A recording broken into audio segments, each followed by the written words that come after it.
चीन और भारत एक बार फिर आमने सामने हैं। लाइन ऑफ एक्चुअल कंट्रोल से 8 किलोमीटर अंदर चीन ने अपना सैनिक शिविर बना लिया है। भारत ने चीन से बात करने की कोशिश की, लेकिन कोशिश नाकाम हो गई। अब लद्दाख की तरफ आर्मी की एक टुकड़ी रवाना हो रही है। 9 दिन हो गए। 9 दिन से चीन भारत की सीमा में बैठा है। लद्दाख की इन पहाड़ियों पर लाल सैनिक दिख रहे हैं। क्या चीन लद्दाख को भी छीन लेगा? 27 साल में ड्रैगन की ये सबसे बड़ी घुसपैठ है। ट्रक में बैठकर चीन के सैनिक भारत आए हैं। पहले 10 आए, फिर 20 और आए और लाल आर्मी ने भारत में टेंट लगा दिया। लद्दाख के इस ठंडे रेगिस्तान में हालात बहुत गर्म हैं। भारत और चीन की आर्मी की टुकड़ी एक दूसरे से बस 300 मीटर की दूरी पर खड़ी है।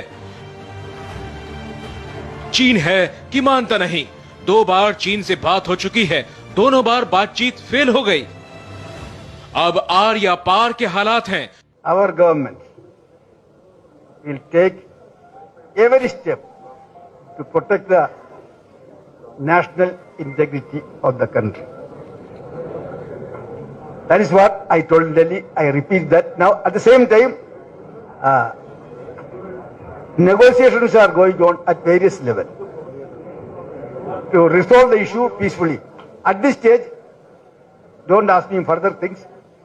I don't want to say anything. Thank you. चीन ने जमीन छोड़ने से इनकार कर दिया है। भारतीय आर्मी के 2 गश्ती दल पहले ही पहुंच चुके हैं। अब सेना की एक और टुकड़ी को भेजने का फैसला हुआ है। भारत के रक्षा मंत्री बीजिंग जाने वाले थे और चीन के प्रधानमंत्री अगले महीने भारत आने वाले थे। अब यह यात्रा मुश्किल लग रही है। भारत ने चीन से तीसरी बार बात करने की कोशिश की, लेकिन चीन इस बात को मानने को तैयार ही नहीं है कि उसके सैनिक भारत की सीमा में दाखिल हुए हैं। 9 दिन पहले 15 अप्रैल 2013 का वो दिन था। लद्दाख के दौलत बेग ओल्डी में एक टेंट दिखा और इस टेंट में बैठे थे चीनी सैनिक। भारत में घुसकर बॉर्डर चीन की आर्मी ने अपना एक शिविर बना लिया था। ये खबर लद्दाख से दिल्ली पहुंची। भारतीय सेना में लद्दाख स्काउट्स को पहाड़ी युद्ध में महारत हासिल है। इसकी एक टुकड़ी को दौलत बेग ओल्डी सेक्टर भेजा जा चुका था। अगले ही दिन 16 अप्रैल को विदेश मंत्रालय ने चीन से बात शुरू की। पूर्वी एशिया मामलों के संयुक्त सचिव गौतम बंबावाले ने चीन के विदेश मंत्रालय से बात की।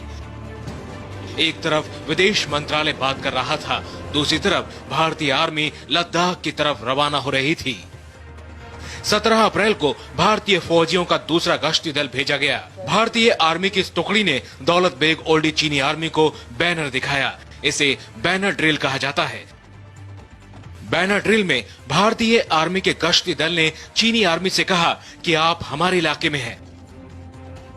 अच्छा होगा आप वापस लौट जाएं, क्योंकि हम भी वापस लौट रहे हैं। बैनर ड्रिल का असर चीन पर नहीं पड़ा। 18 अप्रैल को चीन ने अपने सैनिकों की तादाद बढ़ा दी।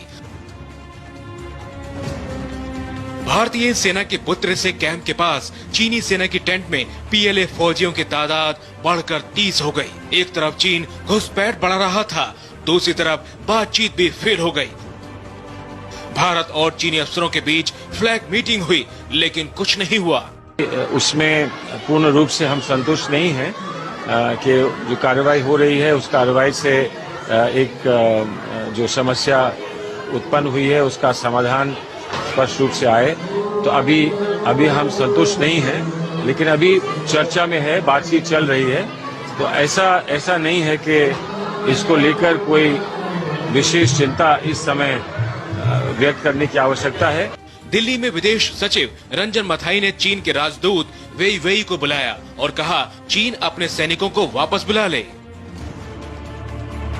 19 से 21 अप्रैल तक चीन टस से मस नहीं हुआ। भारत का गश्ती दल भी लद्दाख में जमा रहा।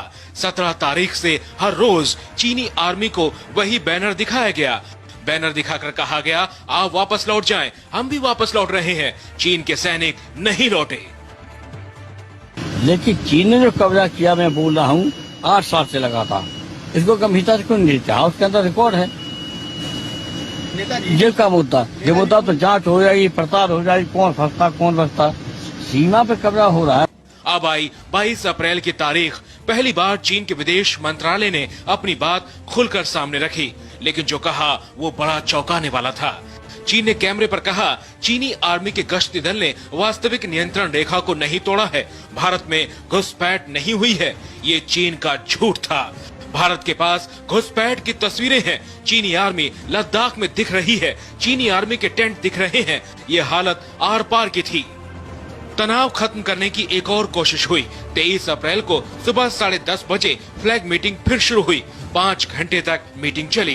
भारत ने सारे सबूत दिखाए। चीन से फिर वापस लौटने को कहा गया, लेकिन चीन नहीं माना। दूसरी फ्लैग मीटिंग भी फेल हो गई। इस मुद्दे को उठाना चाहिए, क्योंकि ये बार बार होता है। अरुणाचल में कभी करते हैं, कभी लद्दाख में करते हैं, कभी पेपर वीसा देते हैं, कभी, और पूरे भारत के आसपास के सभी देशों में अपना प्रभाव बढ़ाने का भी चाइना जिस तरह से प्रयास कर रहा है, तो ये सारी घटनाओं को एक साथ समूचे रूप में देखना चाहिए। और इसलिए तुरंत चीन की सेना जहां घुसपैठ की है उन्होंने वहां से हटे। इसके लिए सारे कदम, सार्थक कदम उठाने चाहिए। तनाव के हालात में एक और बड़ी बात हुई। भारत के army chief general Vikram Singh Jammu Kashmir पहुंचे। आज भी वो जम्मू कश्मीर में ही है। इस वक्त लद्दाख के दौलत बेग ओल्डी में भारत और चीन के सैनिक आमने सामने खड़े हैं। चीन के सैनिक कैंप से सिर्फ 300 मीटर दूर भारतीय सैनिकों का शिविर है। मंजूर मीर, इंडिया टीवी, लद्दाख। लेह से 183 किलोमीटर और कारगिल से 283 किलोमीटर दूर चीन और भारत के सैनिक इस वक्त खड़े हैं। सूत्रों से खबर मिल रही है कि चीन ने भारत के सामने शर्त रखी है। चीन ने भारत से कहा है कि उसके सैनिक लौट सकते हैं, लेकिन भारत को यह मानना होगा कि यह घुसपैठ नहीं थी। भारत और चीन के बीच इस तनाव की वजह है LAC। चीन ने LAC की एक नई परिभाषा कर दी है। सुरक्षा विशेषज्ञ retired lieutenant general RK Arora से समझते हैं कि आखिर चीन चाहता क्या है।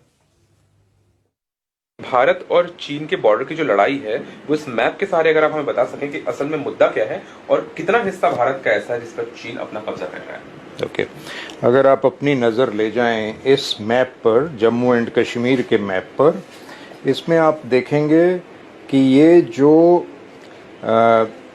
2 बजे की लाइन में एरिया जो बाहर की तरफ निकल रहा है, ये है अक्साई चिन का एरिया। और इसकी अहमियत ये है कि चीन के लिए स्ट्रेटेजिकली बहुत इम्पॉर्टेंट है। तिब्बत और जिनजियांग एरिया को कनेक्ट करता है, इसके बीच में से जाना पड़ता है। और ये आप लाइन देख रहे हैं जो कि इन्होंने हाईवे बनाया, जिसके बारे में हमें कोई खबर नहीं रही 1959 तक। और ये आगे काराकोरम हाईवे पाकिस्तान में जा रहा है और आगे ग्वादर पोर्ट को कनेक्ट करता है।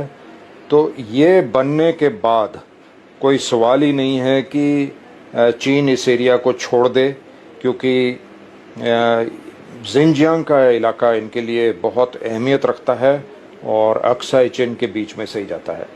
दूसरा ये है कि अगर आप नज़र ले जाएं, ये पेंगोंगसो लेक जहाँ पर है और ये काराकोरम पास जो है, इस लेक से काराकोरम पास तक घूमती घमाती लाइन ऑफ एक्चुअल कंट्रोल है।